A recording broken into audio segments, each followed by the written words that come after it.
Hello, movie lovers, and welcome to the show. For today's podcast episode, I actually have my good friend Charlie with me. Say hello to everybody. Hello. And we have a lot of movie news to get through. This is actually something that we haven't done in a while. I'm excited to actually talk a little bit about the movie news that we actually have today. So, what is the first topic that we have? The first topic is it there's two things from the same regarding the same movie. They released the first poster for today for Guy Ritchie's new movie called Wrath of Man. And this is a Guy Ritchie movie, so there's gonna be some great dialogue because that's his niche is dialogue. And The Gentleman, I mean, great dialogue. It was hilarious. So anyway, so on the heels of this morning's announcement, the film will be coming out 2 weeks later, so it's coming out in May. I'll get to that in a bit.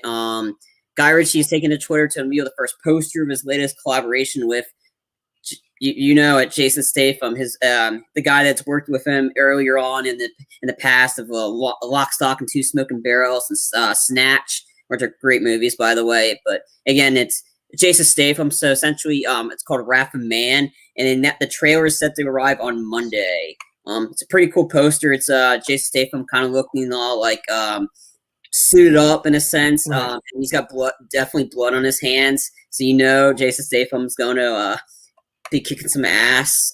So it's based on the 2004 French film titled Les Convieurs or Cash Truck.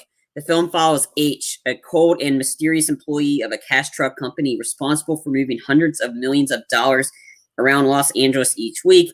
Shifting across timelines and various characters' perspectives, the film weaves a suspenseful and carefully constructed narrative. So, along with Statham, it's the ensemble role includes Josh Hartnett, Scott Eastwood, McCannley, Jeffrey Donovan, Laz Alonso, Raul Castillo. Oh God, I can't pronounce his name. And Post Malone. This is the latest collaboration between Statham and Guy Ritchie, and it's written and directed by Guy Ritchie, who's also currently in production with both Statham and Hartnett for an upcoming global spy movie called Five Eyes. And that one's also got a lot of the same people, and I think it's a spy movie in a sense by Guy Ritchie, but it's bringing back that one. I don't know have a release date for. They're filming that now, but that one's starring Guy Ritchie, and I believe Aubrey Plaza's in that. But you have me sold at Statham. To be honest, this movie was supposed to be out sometime last year. Then we haven't seen any trailers and stuff for it, and they're supposed to be out actually this January, and then April, and then I think now that we're getting a trailer, it means this is coming out soon. But I'm in. I actually like the poster, to be honest with you. Yeah, I love the poster. The poster looks really cool. Not only that, but Jason Statham's going to be kicking some ass, like you said. Then, of course, Guy Ritchie, plot twist, stuff like that, dialogue. You have to play. You have to actually pay very close attention to each thing that comes around inside this movie and everything too. And also, too, I love the poster because it's not just faces. That's one of my biggest pet peeves. Like I think around 2014 or 2015, all we had with posters was faces on the poster. There was no artistic thing to the movie or anything like that. It was just faces plastered onto the poster, and that was it. With this, you have Jason Statham in a suit. You also know that he's going to kick some ass. He's got blood on his hands and stuff like that. I love it. It actually explains what kind of movie that we're in for. Mm-hmm. I'm excited to see what this trailer is going to look like on Monday when we do our trailer reaction. Yeah, and it's officially rated R. I believe it was rated R that I read. It was probably the usual Guy Ritchie stuff, but this one's like strong, bloody violence throughout, so there's gonna be some action in it. So, let me see. Also, too, I've been wondering about Josh Hartnett as well. I've been wondering what he's been up to since God knows how long he's acted.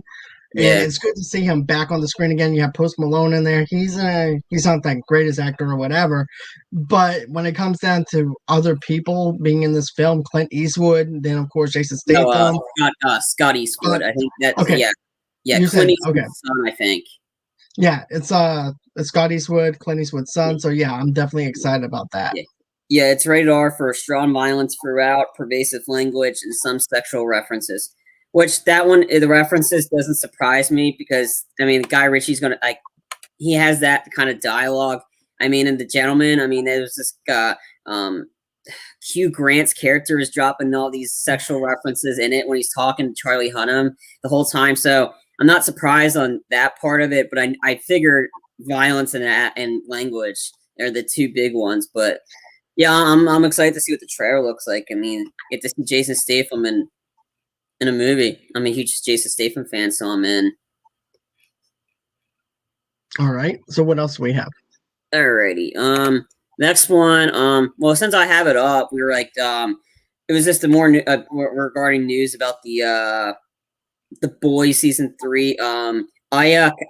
Aya Cash, she's the one. If you haven't seen, like, if you don't know what the Boys is, she played a character called Stormfront on the show. She confirmed that she won't be back for the Boys season 3. Again, I'm not gonna go in. I think it's still kind of soon. Not everybody has Amazon Prime, so I'm not gonna spoil what happens in season 2. But yeah, so she's just confirmed that she won't be returning. Right, but based off of that and everything, I felt like, you know, that's not a surprise because of what happened to her character and things like that. I mean, basically, I thought she got destroyed. That's all I'm gonna say. I thought she just got plastered. She when they interviewed her, she said, "I want to know if she'll be back too." She goes, "I'm not there right now. I'm on a new Fox show that I called This Country. My contract for the Boys was only for a year, so who knows? Maybe they can CGI my face in." Yeah. So, like I said, just to avoid the spoilers for the Boys, I'm not going to go into any further. You can find it. You can just type in Boys season 3 if you're interested, and you can be able to find this link because this was just posted today. So there's that. I didn't have this article, but I figured if not everybody knows, to keep an eye out for tomorrow. I just found this out like less than an hour or so ago, like maybe about 2 hours ago. It was like on my Twitter about like, or just scrolling through Facebook. There's a little movie called Suicide Squad that's coming out in August. I don't know if anybody's heard about it, but James Gunn just announced tomorrow trailer. Trailer will release tomorrow. I don't have the exact time, and it looks like it's going to be a red band trailer, which means Radar. Radar. So anything goes. They're like going to drop F-bombs in the trailer. I don't know how long the trailer will be, but I'm thinking if they have the MPA rate, I'm thinking it's going to be at least 2 minutes. That'd be my guess. I don't think we're going to get a Zack Snyder tease like he has for the last 2 Army of the Dead trailers. And then they released a poster for it. It looks pretty sweet. But that's just something I just wanted to mention. Suicide Squad trailers being released tomorrow, and we're pumped. And of course, we're going to be doing a trailer review for that for Neighbors Watching Trailers, so stay tuned for that tomorrow sometime. We're going to drop it as soon as I get off of work and do it that way. But we won't even know what we're expecting out of it. Our reaction is going to be our reaction no matter what we do. But like you said, this is not going to be like Zack Snyder dropping 30 seconds of a trailer, it looks like, because of the fact that it's actually a red band trailer. Because it's a red band trailer and everything, we might actually get a 2-minute long trailer. And of course, it's James Gunn, and James Gunn knows how to put a trailer. Well, he doesn't know how to put a trailer together, but the development team knows how to put a trailer together.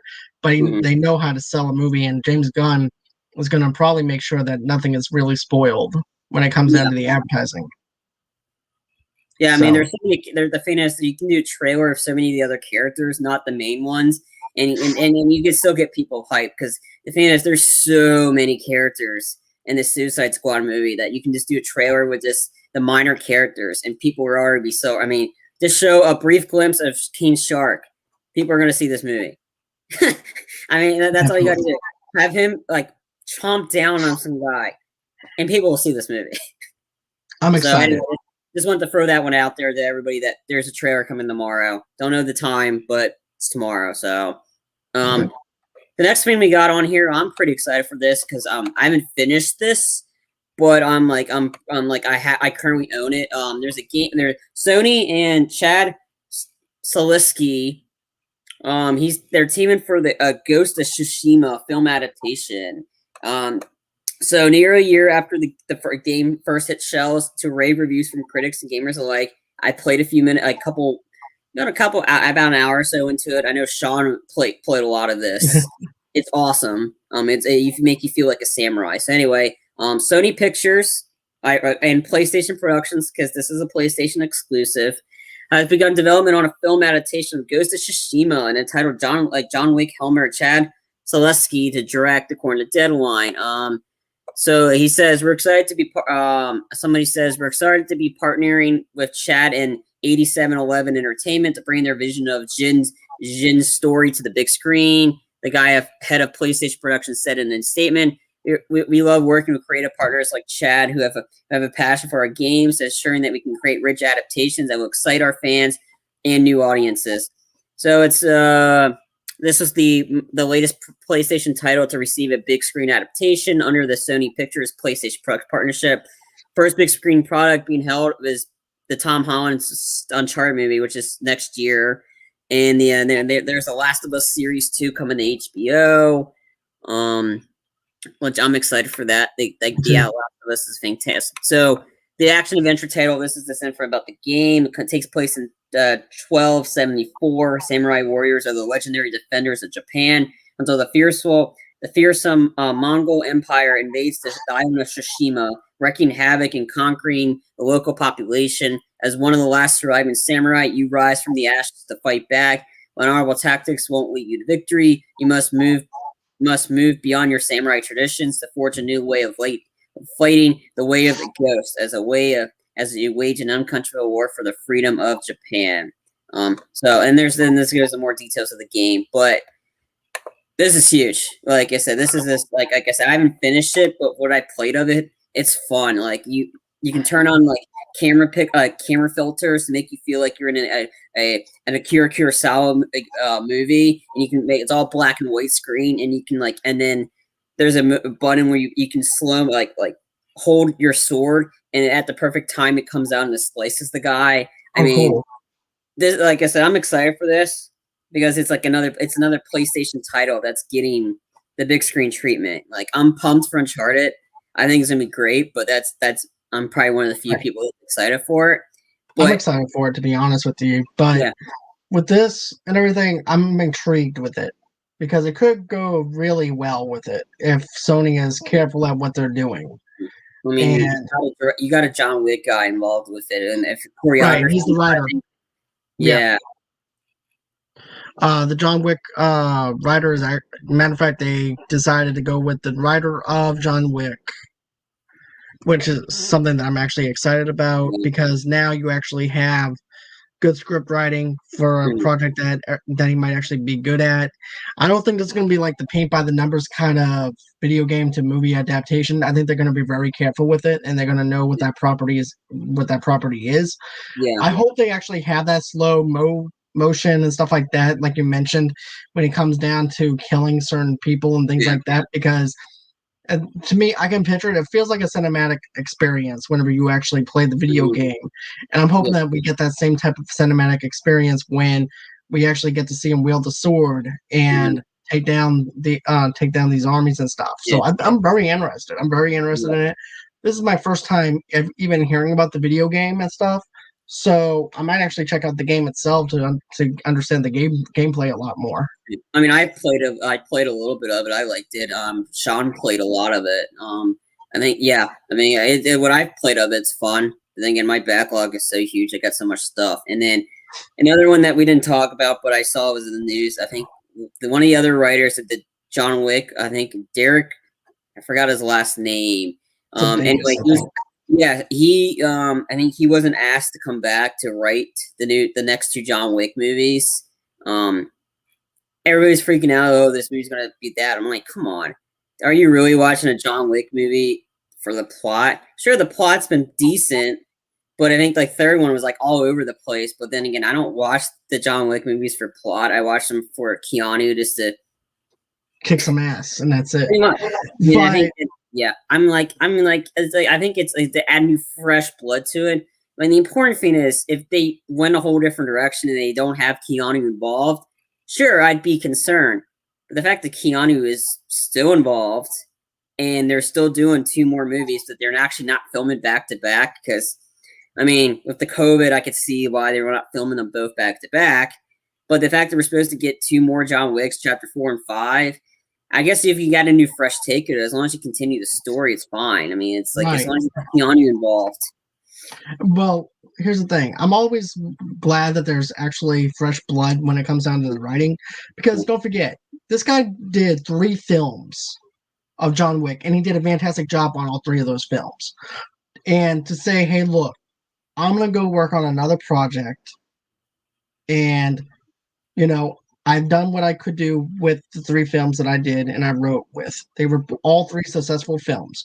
Let me go ahead and work on this project so I can maybe do a franchise out of this and make that even better than I did with the first 3 John Wick movies. Also, too, it also gives free reign for other writers that they can bring in to where they can actually do a good job with the writing Yeah. abilities. Because I feel like if you're attached to a film too long, you become fatigued of the Yeah. film and your passion's not there.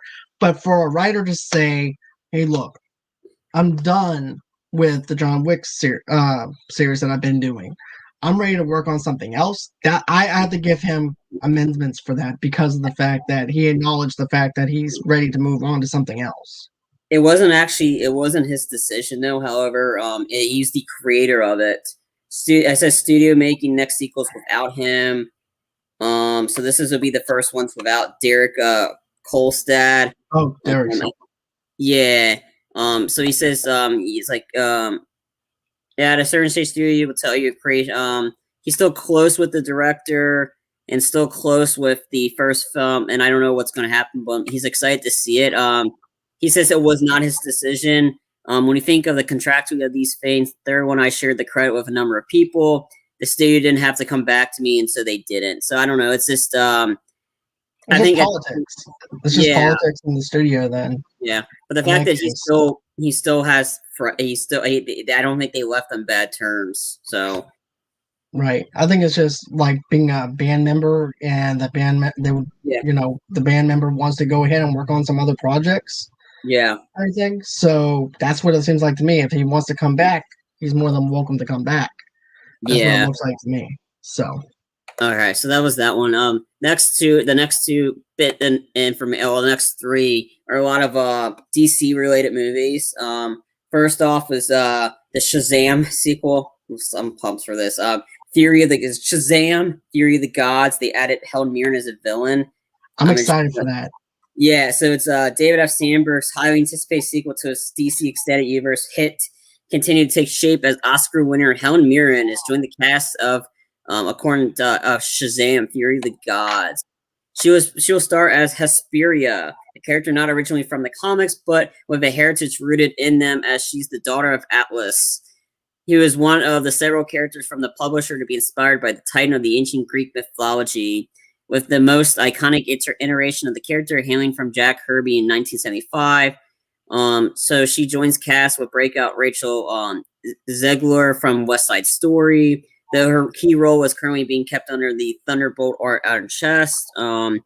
It's pretty reported that screenwriter has Henry Gayden has signed on to return to craft a sequel for the comedic superhero effort, with Sandberg directing it, along with producer and cast members Zach Levi, Jack Dillon, Grazer, Marta Millins, Asher Angel, Megan Good, Faith Herman, and Adam Brody. So essentially, a lot of them are the adults. So we'll see. So I'm excited with this one. I love the first one. I thought it was hilarious. It was one of those like different takes on the superhero, like the sequence where he's running in the store, and he's like, and you hear the toy of like, oh, I'm Batman, and he grabs Batman. He's like, get him, Batman! He just puts it in, get him, Batman! I was like, like I said, it was entertaining. Sure, it had some dark moments in it, but it was entertaining. It was just funny, and I think because they said Zach Levi, I'm a huge fan of his from Chuck. Right. He was contemplating like mental illness, like he was like deep down he just like I think he was thinking about killing himself. To be honest, like he was just deep down. I think he was just in that mental state, and once he did Shazam, now he's getting roles like crazy, and now he's just found his passion again, which I love because I think for him, I liked him. I thought he was great as Chuck, and he's gonna be he's supposed to be at these DC convention Awesome Con I was supposed to go to last year, and then with the pandemic. So I hope he comes back. But he's getting roles. I'm sure he will. Yeah, he's getting roles, and And he's in the new movie about Kurt Warner. They're making a movie about him, and he's supposed to play Kurt Warner. So, oh, cool. Yeah, for me, I loved Zachary Levi in the very first Shazam movie. To be honest with you, I actually felt like he was a 15-year-old kid in this adult body. My favorite thing is the part where they buy beer and everything, and they didn't like the way the beer tasted, yeah, so they wound up getting like Slim Jims and stuff yeah. like that. And the Batman, I'm a superhero. It's like that's not the name. And then like or this is like, hey, I like to buy some of your finest beers, please. Like there's just not sure. I don't know if I'm 100% true on the facts of what Zach Levi was going through, but I did read he was going through a really bad time. yeah, he was going through a dark time in his life to the point where it was suicide. I remember that, and it's just good to see a good film to where it resurrected not only his career, but it also resurrected his life, though, if you think about it in a sense, where he's like, hey, look, life is worth living. I don't need to be doing what I'm doing. Yeah.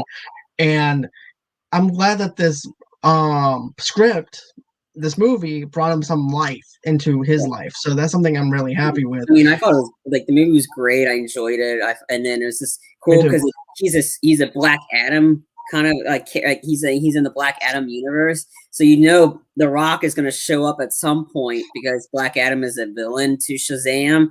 So just to see the connection of that, and then okay, so that was that. So speaking of Black Adam, which has been on they just found another cast member for that. They said they just casted 007 Pierce Brosnan to join Johnson's Black Adam as Dr. Fate. So gears up production next month. So they're gonna start filming it soon. Hold on, let's talk about Helen Mirren for a minute, though, too, okay, sorry. Because we didn't really touch on her. We caught, but another thing too is thank you, Tara. I'm glad that you like my hat. I do appreciate that. But I love Helen Mirren as an actress. She's a fantastic actress. When you look at The Queen, when you look at another one is Red 1. Then of course the other thing that I really liked, and this is one of my favorites though too, besides Collateral Beauty, was Hobbs and Shaw. Whenever she plays Shaw's mother, I thought she did a really good job in that role. She was also I think they introduced her character in Fate of the Furious, the 8th Fast and Furious movie. So she showed up in that, and so she's going to be showing up. So she's a big character aspect to the Fast and Furious franchise. So she's going to be in it for the next few ones because there's a lot of story arc to how does she go from Fate of the Furious to end up in prison. And I think she was the one that was perfect to be Jason Statham's mom, to be honest. I mean, just she has that smacking him around, don't talk to your brother like that. It's just like she's the only one that really could shut up Jason Statham, which I thought was hysterical. But yeah, I think she's gonna be great in this, and I'm interested because I haven't really seen her play a villain. I don't really consider her a villain in the Fast and Furious franchise. She's just the villain's mom. Or something, exactly. or it's just the anti-hero or whatever. But anyway, she was also in National Treasure as well. I think the second one is that she played the mom. No, she actually played in the first one. Oh, I didn't know she was in the first one. It's been a long time since I've seen those movies. But that's something that I really have to say. I like the fact that they're casting these big name stars and everything too, because I remember back in the early 90s or 80s or whatever, you would never catch someone in a superhero film. You would never catch a big name star in a superhero film. You would never catch them on the small screen or anything like that either, like Al Pacino. Who would ever thought that Al would actually be in an Amazon Prime video TV series? Yeah, like Hunters.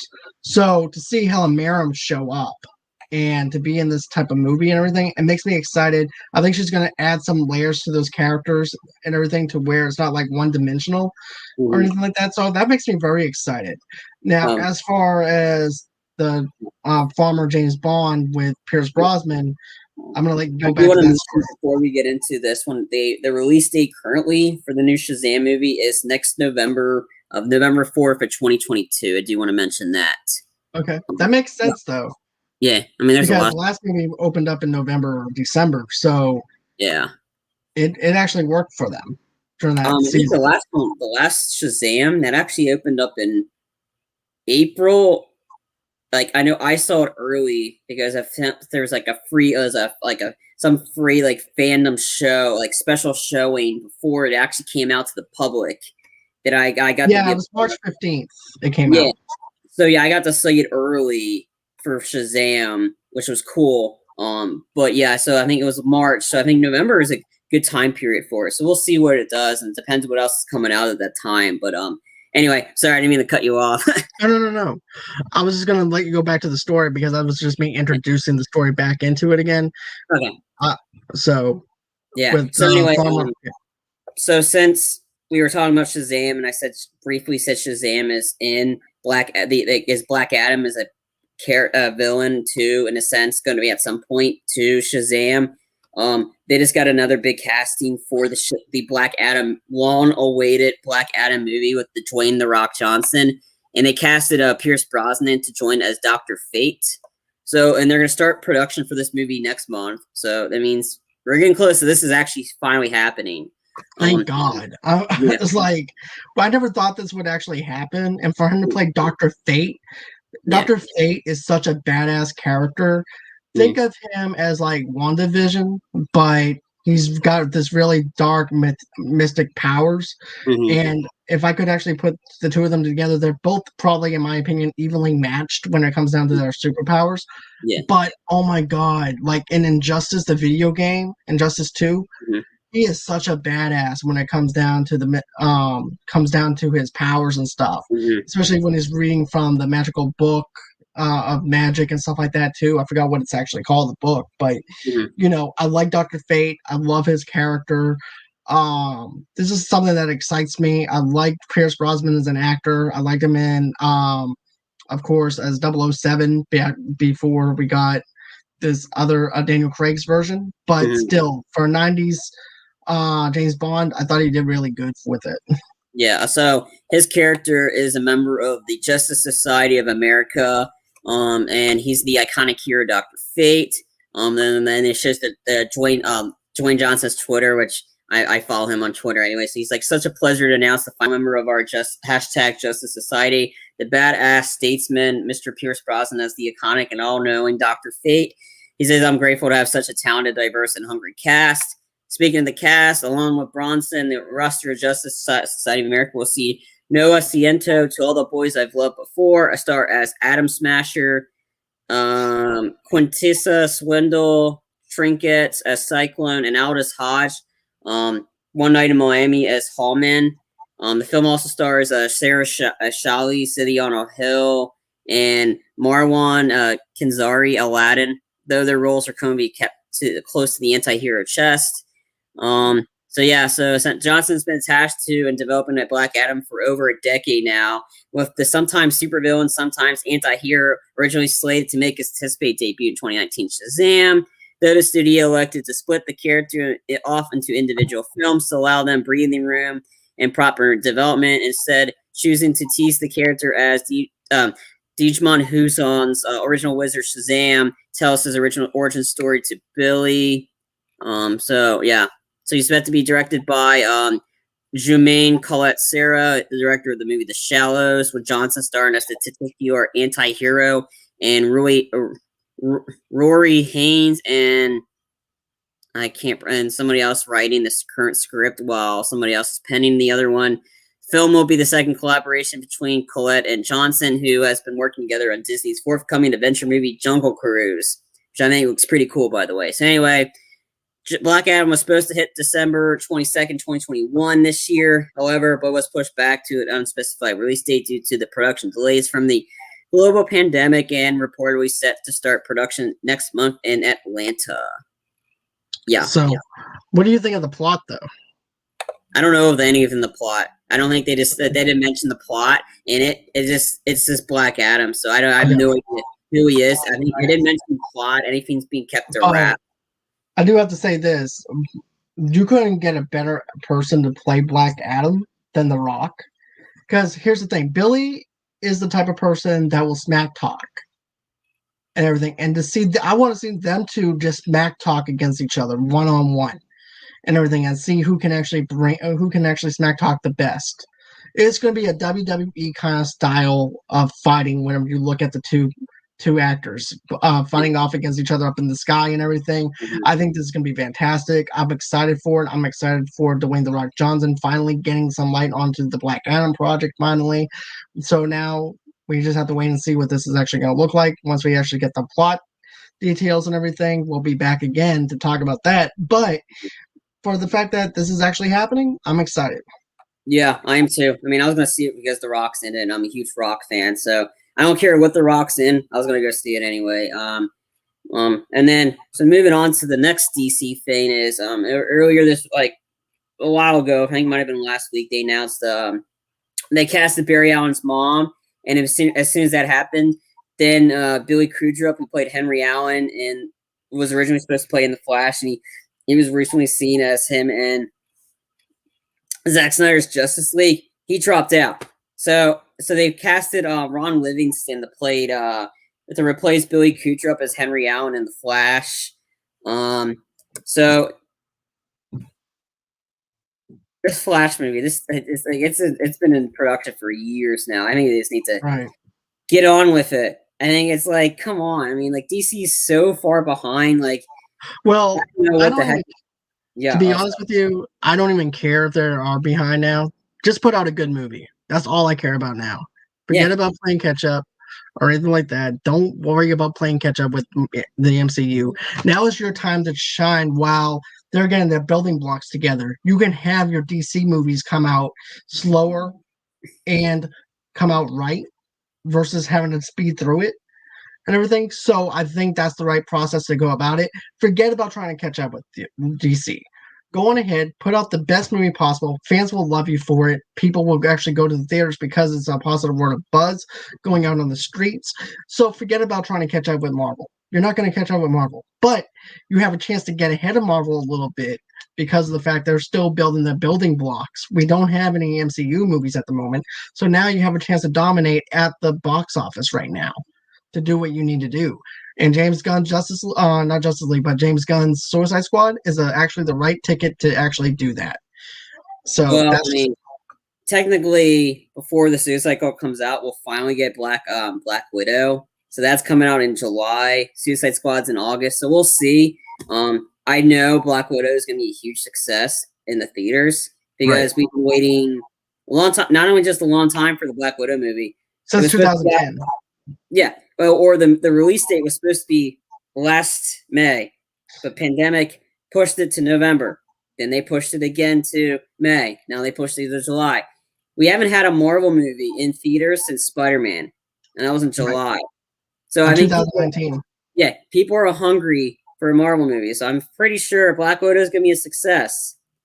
We'll get to the other aspect to that in a sec, but I don't know. I think, like I said, they keep mentioning about the Flash movie, and it's just like they had a TV show. I liked the TV show. Then I didn't like the TV show. I mean, like it's just. I mean, you and I both exit out of that show at the same time, though. After that Iris West scene. Yeah, Iris West has become such an annoying character. The line that made me quit the show. You're not the Flash. We are the Flash. Done. Screw you. I'm done. Just me too. Sucks. Boom. Done. Like I used to love Arrow, and I stopped watching that for a while, and it's just like I haven't gotten into any of the DC like the last enjoying DC movie I enjoyed all the way through without any flaws. Aquaman came out in 2018. That was great. Visually, it was stunning. I liked the cast. I thought it was great. The action was pretty cool. I mean, to having Amber Heard come in on a freaking Shamu, like practically riding as an animal, like riding Shamu. I'm like, come on, that's awesome. And of course, the funny part of it is the makeout scene where she's kissing him while explosions are happening in the back, all underwater. I mean, this was enjoyable. I enjoyed that movie. Me too. And then after that we got forgot what we had after. I think it might have been Wonder Woman 1984, and I had serious flaws with that. And it's like come on, DC. Like, seriously, stop trying to that Marvel.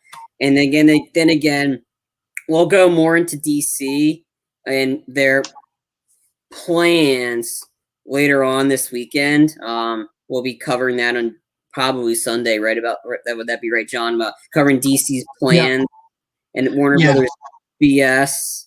So we'll cover. Let's just say that this topic is going to get me pissed off to the point where I'm probably going to wind up ranting because of. Yeah, I mean, I'm okay with it. I mean, honestly, the sad thing is Aquaman is your hero. Let that sink in. Like I said, Aquaman, like he was the only good part of the 2017 Justice League, and he was awesome in this movie. And Aquaman's usually a joke. He's not. DC and Warner Brothers is the joke right now. Aquaman isn't. Well, also too. Well, here's the thing. I'm gonna say this: Shazam is your hero as well because that was a good film. Oh yeah, that's right. Shazam was. I forgot about that. Yeah, that Wonder Woman. To me, I've enjoyed. I'm always gonna say this. I enjoyed the first film, 1984. Not so much, but Gal Gadot as Wonder Woman is fantastic as Wonder Woman and everything. I like her more. Wonder Woman as the character more in the Dawn of Justice and in the Zack Snyder's Justice League than I did her two movies. Because I don't know what the writing is with the first two movies. It just feels like, and then you made Wonder Woman 1984 2.5 hours. Come on. Like I said, I felt more entertained watching a 4-hour Justice League movie than I did watching a 2.5 hour just long, drawn out, cut, like boring Wonder Woman with barely any action in it. I'm like, come on, she does more fight sequences in Dawn of Justice and Zack Snyder's Justice League combined than the first two Wonder Woman movies. I mean, Patty Jenkins, come on, get the John Wick guys to help you do some action sequences. Heck, Birds of Prey had more action sequences than their Wonder Woman movies had. I mean, do something. I mean, because I like superheroes. They're supposed to fight, not melodramas. You want to watch that? Just go to watch Young and the Restless. But still, I enjoyed it. But another thing, though, too, that I want to say, though, aside from, Aquaman and stuff like that, I enjoyed the extended cut for Batman vs. Superman, not the theatrical cut. I will watch the extended cut for Batman vs. Superman over the regular version that we got every single time. And then I'll also watch Zack Snyder's Justice League, the 4-hour cut, over and over again. I don't care. I'll still watch it. But, I still say that they have a lot of misses, more misses than they have home runs. Yeah. Okay, so moving on. This one's for horror fans, and like I said, this is the one horror movie I'm actually intrigued on. Not many of these movies would do it for me, but this one, it's got potential. Even though I haven't seen the other ones in this franchise, go on, attack me. I'm ready for it anyway.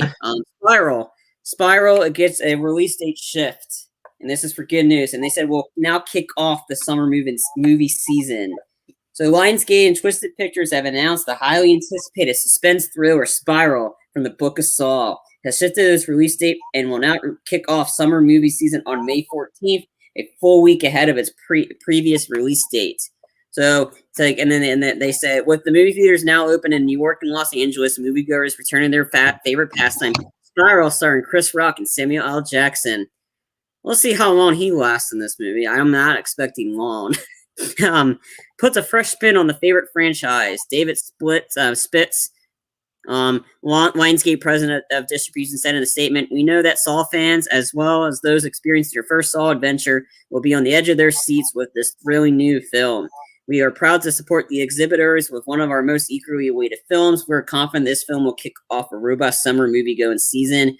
And it goes, it was supposed to be out last May, but was bumped a full year in wake of the COVID pandemic to May 21st.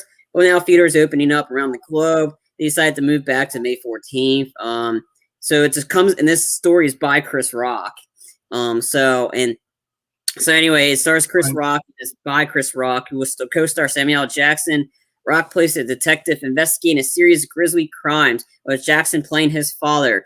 They joined in the film by Max McElhahan, who plays William Schnick, Rock's partner, and Mauricio Nichols as Captain Angie Garza, Rock's boss. So this offered an amped up level of deviously treacherous traps, clever clues, and edgy receipt suspense that I expect from one of the world's most terrifying horror franchises. Yep. But this makes me excited. I'm excited to see something new from Saw. I love the very first Saw movie. I thought that was the most original one that they had out. I know you never saw any of the other Saw movies.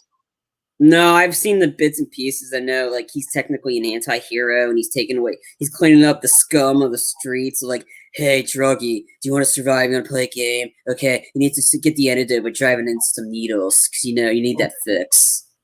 Right. But at the same time, though, it's also redemption for some of the characters, though, too. He's always about redemption. Yeah. But the very first one is the one that I think you should check out, because it's the best one out of the Saw movie. I think I already know the twist in it anyway, so I think I was just like, I read up. Yeah. Right. Yeah. Yeah. But still, overall, it was a good movie. James Wan was the one who directed that one and wrote it. So that was something that I really liked about that. But when you look at Saw, it was all about the gore fest and stuff like that into the very last few films and stuff like that. With this, you have a detective story going on here.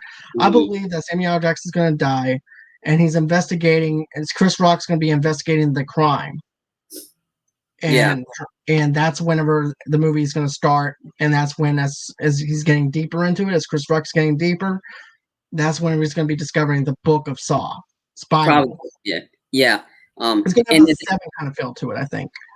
Yeah, and I enjoyed 7 for what I thought was pretty good. This seems intriguing because it's the thing is the comedic actors, their niche is really horror movies. Hence, look what happened with Jordan Peele. He was a comedy guy. They got twisted minds. So look what Jordan Peele's been doing. Like, I think Chris Rock has got that mind, and honestly, I want to see what happens when Sam Jackson yells, "You want to play a game, mother effers?" Like, I'm on. That was the quote for me. I'm like, "You want to play a game, mother peepers?" I'm like, all right. I don't watch horror movies, but I'm intrigued. Would I go to the theater to see this? Probably not. Probably not. Like I said, because I didn't even know what the pandemic would look like in May. And I don't really, like I said, very few movies after the pandemic are going to make me want to go to the theater to see. For this, probably not. I mean, like I said, if I can watch it at home, I'll probably will do that. But like I said, would I see the theaters? No. Black Widow? Yes. That's probably not. Like I said, I'll probably wait. I'm intrigued on it, but is it intriguing enough to me, the pandemic, to go in to see it in the theater, a crammed theater for this? Probably not, but I'll still check it out. If it wasn't COVID, yeah, I would definitely check it out. But we're not talking about, A-level type of camera angles where you have a wide shot, where you're going to have to see a lot of atmosphere when it comes down to certain shots, like a war film or anything like that. This is Saw. This is a simplistic kind of story to the point where you can say, okay, I love the Saw franchise, I love Saw, but maybe I can go on ahead and skip out on Saw and see this, like you said, on Blu-ray, Redbox, or HBO Max, or wherever it's going to be playing at. So there's always that option. Okay, now we're getting into the real topic of this. So essentially, there was a lot Disney announced this week. Might have been a few days ago. Actually, it was 23rd of a lot of delays and a lot of news and stuff. So the big thing here is Disney Media and Entertainment Today announced the new release dates for a number of titles. And as I said, the announcement updates were forthcoming. Cruella is involved with this. So is Black Widow. And Disney Pixar's Luca also includes revised premiere dates for other films. So the big thing here is Black Widow has been moved from its May 4th release date coming out July 9th. And it's going to be released not only on theaters, but also on Disney Plus. However, they're doing that same crap with Premier Access. And then so that's July 9th. And Cruella is doing the same thing too, coming out on May 28th and on Premier Access as well, and it's for the $30 as well. And then so they said, according to this, today announcement reflects our focus on providing consumer choice and serving the evolving preference of audiences. Bullshit. Consumer choice, my ass. Yeah, by leveraging flexible distribution strategy in a dynamic marketplace that is beginning to recover from a global pandemic, we will continue to employ the best options to deliver the Walt Disney Company's unparalleled storytelling to fans and family around the world, said Kareem Daniel, chairman, Disney Media. I'm like, yeah, bullshit. I'm sorry. This is effing pathetic.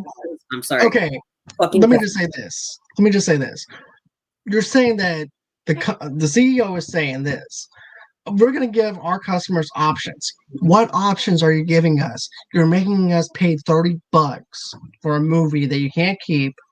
You're letting us rent it and everything, and then after that, it goes away like Thanos at the snap of the fingers and everything.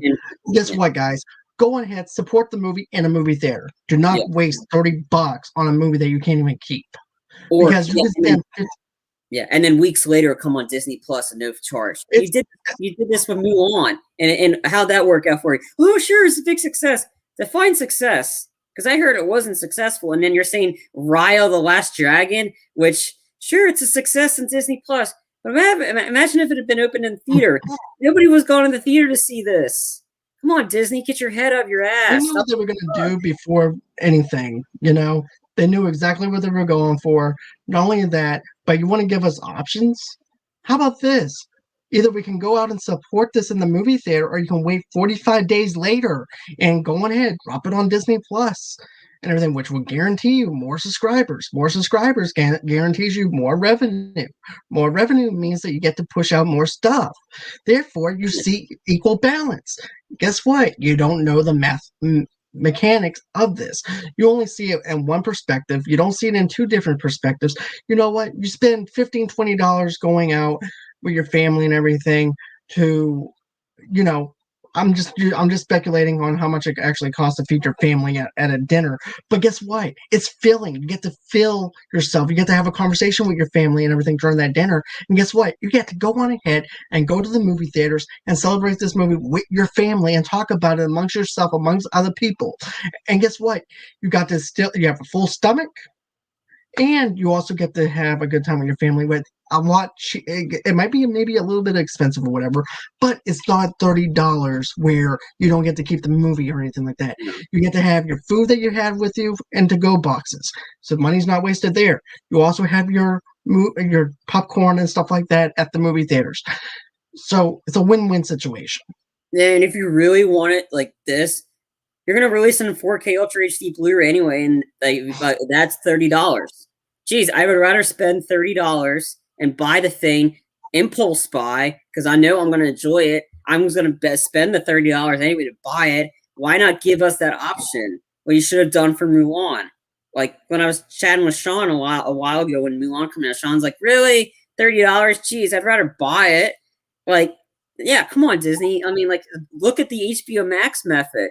Sure, like I said, I mean, look, I think that's a pretty cool thing because they're releasing movies both in theaters and that, so they're giving you both awards, and you don't have to pay extra for it.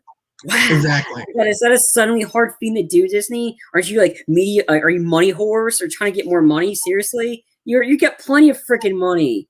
This is really simple stuff. Look what HBO Max is doing. And yeah, like I said, after this year, they're going to and then guess what? Warner Brothers has an exclusive deal with Regal Cinemas for 45 days or for 30 or 45 days. So when theater in 2022, when Warner Brothers are out, they come exclusively to Regal first, then other theaters. But then again, what they're doing now is a good thing because there's a lot of HBO Max movies that was just released that I don't think we're going to do that well in the theaters. They're giving you the options, and you don't have to pay extra for it. Why are you making people pay $30 extra to watch something that they were going to go see in the theater? Like, no one wants to go see Raya the Last Dragon, even though it's probably got good reviews. I never heard of it because Disney's not promoting it. And I don't think Cruella is going to, not many people are going to spend the $30 for Cruella when it comes out on Disney Plus. They'll probably wait for it to go free, and that loses you money. You need to start thinking clearly about this, Disney. This is the same crap you pull over and over again. And when do you listen? You don't. Never. Problem. I could just see some idiot in an executive meeting. We're going to give our customers options. How do we give them options? We're going to go ahead and give them an option of going with the premium plan, or we're going to go ahead and screw them over with no plan at all and go with the basic plan and everything, and make them charge for $30. And then, if this pandemic's not over with, guess what?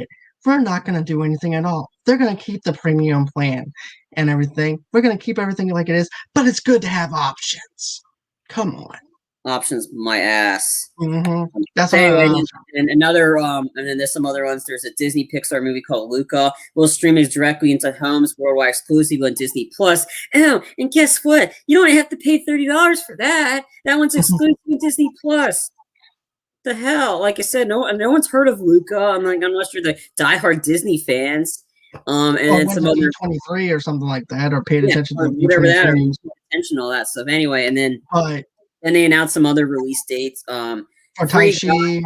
Yeah. Well, Free Guys coming out August 13th, which I'm excited for. That's a movie that's not by Disney, since they technically still 20th Century Pictures or whatever the heck Fox's name now. So I'm excited for that. That's August 13th. Shang-Chi and the Legend of the Ten Rings, that might be exciting. September 3rd. The King's Man got pushed to December 22nd of 2021. And I think the Eternals didn't change the release date, so that's good. That's still November. Deep Water, which is they called it an erotic thriller starring Ana de Armas and Ben Affleck. So that one's coming out next January, which is a good time period for that. And then finally they said, and then The Death on the Nile, the long-awaited sequel to Murder on the Orient Express, got pushed to next February of 2022. I didn't really care for that one at all, to be honest with you. First one wasn't that great. I mean, this new one's supposed to have Gal Gadot in it, and it's supposed to have other people in it, but I'm not sure. I mean, it was all right. I mean, here's the thing, though, about release dates and stuff like that. We've been talking about this ever since the virus ended up. It's no surprise that they're going to keep moving things back. It's an everyday occurrence and everything. You're going to have movies getting pushed back more and more and everything until this pandemic's actually over with, until the numbers go down, or until people get vaccinated. So it's no surprise that these release dates change periodically and everything, to the point where people are just fatigued and they want something new. And, as someone that reports on the news and everything with the coronavirus stuff, with the whole entire release date stuff, I can't help but get fatigued sometimes. I'm like, okay, it's no surprise. It's basically common sense. Studios want to go ahead and make sure everybody's safe from this pandemic. And of course, movies are going to go on ahead and get pushed back. But, I would love to see I would love to see a resurgence in the movie theaters again. I would love to see people going back. Yeah, which I thought was kind of cool. The last few weeks, we've gotten Krasinski coming out and say, all right, you guys have waited long enough. Here, we're pushing up the release date for Quiet Place 2. And Chris Rock, you guys waited long enough. So here's this. I mean, and then, like I said, I just think Disney Plus, I think they're just too smug in their head about it right now. And I think they really need to stop. Because, we're touting how many people that. The only reason people sign up for Disney Plus so they can watch these Marvel shows and then dump it. Like, I don't intend to keep Disney Plus that long. I watched it for WandaVision. I'm going to watch it for the Marvel stuff. But besides that, I don't think I'll keep it that long. Maybe by next year, I might get rid of it. I mean, I'm not, like I said, I'm scared as hell. I ain't paying $30 for something I can easily go buy myself. Now, I'll own up to the fact that whenever I had Disney Plus and everything and stuff like that too, I canceled right after I watched a couple of things of Jeff Goldblum's show, and The Mandalorian. And then, of course, I revisited a couple of my old childhood original Disney movies and stuff like that whenever it aired on Disney Channel and stuff like that. Yeah. But was it enough for me to be invested in? Was it enough for me to say, hey, look, I'm going to keep Disney Plus? No. I could do without Disney Plus. I mean, I only had Disney Plus because my phone plan, I got it a year for free. But without like with everything coming out, like I knew I was gonna be buying HBO Max. Like I knew that because that's what enticed me. Because I was gonna spend money for that than it was Disney Plus. I'm only doing Disney Plus now because frankly, just the Marvel stuff just to stay caught up.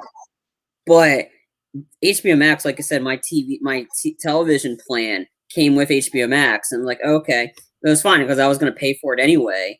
Because that what they're doing is smart, and I liked it. Yeah, they're thinking not just the short term, but the long game here. They're giving you options. Now we're getting the big movies that are coming up for them. That's why they're teaming up with Regal. That's why Regal theaters are starting to open up in April to entice people. Okay, April 2nd, we have a big chunk of theaters opening up for Godzilla. Then we're going to have a next set for the next one in the 16th, which is Mortal Kombat. That's smart. And I think that with Disney, you just need to get your heads out of your ass. I'm sorry, but like you guys are dumb. And if I met you in person, I would tell you to your face, you guys are stupid because I'm a consumer. You're a corporate idiot, and you don't know what you're doing. You never knew what you're doing. You don't know what you're doing now. Like you really think that paying $30, like, and like keep saying success. Define success. What, 2 people watch it? 3? Like, come on. Stop saying you're being successful at this when deep down you know you just lost money on Mulan for what you did. Like, come on. This is common sense stuff. That's why you need to be like HBO Max and stop. Like I said, sure, people are going to fork over $30 to pay Black Widow. I'm willing to wait. I was been willing to wait for a while. I was willing to wait last year when they delayed it. I'm willing to wait now when they delayed it. Am I going to be like desperate to pay $30 for something I don't keep? No, I'm not. I would rather go to the theater to go see it because that's where it's meant to be seen. Right. So, screw you, Disney. Screw you. So, is there anything else that's on the agenda, or is that pretty much all the stories? I mean, that's all I got right now. I mean, it's just, we mentioned other stuff that weren't even on that. But yeah, I think that's all I got, to be honest. Just tell people, like, hey, just make sure you guys will check out the new Falcon and the Winter Soldier tomorrow. Hopefully, it's a good one. Because Marvel already released the character, an action figure character, what Falcon looked like, and I'm like, okay, so that's kind of like helping my opinion happen when I said on the show earlier. All right, guys. So stay tuned tomorrow night for our Falcon and Winter Soldier after show. Like Charlie mentioned, it starts at 8 o'clock p.m. Central Time, 9 o'clock Eastern, 6 o'clock Pacific Time. Another thing, too, guys, go on ahead, hit that like button, share this with everybody. Let everybody know about Movie Lovers Unite. Another thing, too, guys, is if you guys want to donate to the page, how do you do that? You just go to www.gofundme.com/movieloversunite.com for all, and, Movie Lovers Podcast is actually what it's called. And also, too, for all your inhuman needs and wants, just go to www.movieloversunite.com. Of course, you guys can follow us on Movie Lovers TV Lovers Unite on Facebook, underneath the same brand as well on Instagram and on Pinterest as well. Then, of course, you can go on ahead and follow me on Twitter at Movie Lovers Unit. Same name under stereo as well at Movie Lovers Unit. Then John DeGorio 8 on Twitter as well. We're going to be doing our top 10 2012 movies coming up on Saturday at 8 o'clock p.m. Central Time, 9 o'clock Eastern, 6 o'clock Pacific. And then, of course, you can listen to me rant for about an hour with the DC stuff coming up and on Sunday at the same time. And our trailer reactions, too, so stay tuned for that for the Jason Statham movie on Monday. No idea when we're going to do that, but we'll keep you guys posted. It'll probably be after work, after I get off of work, like we normally do. Yeah, we'll do that on Monday, and then definitely tomorrow. Stay tuned. We'll be reacting to the Suicide Squad trailer. See, Disney, that's how you do a movie right there. All right. So, without further ado, thank you, Charlie, for joining me once again. I do appreciate it.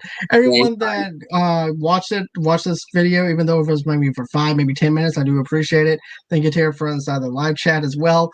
Always until next time, guys. It's been real. It's been fun. Can't wait to do this again. And bye-bye.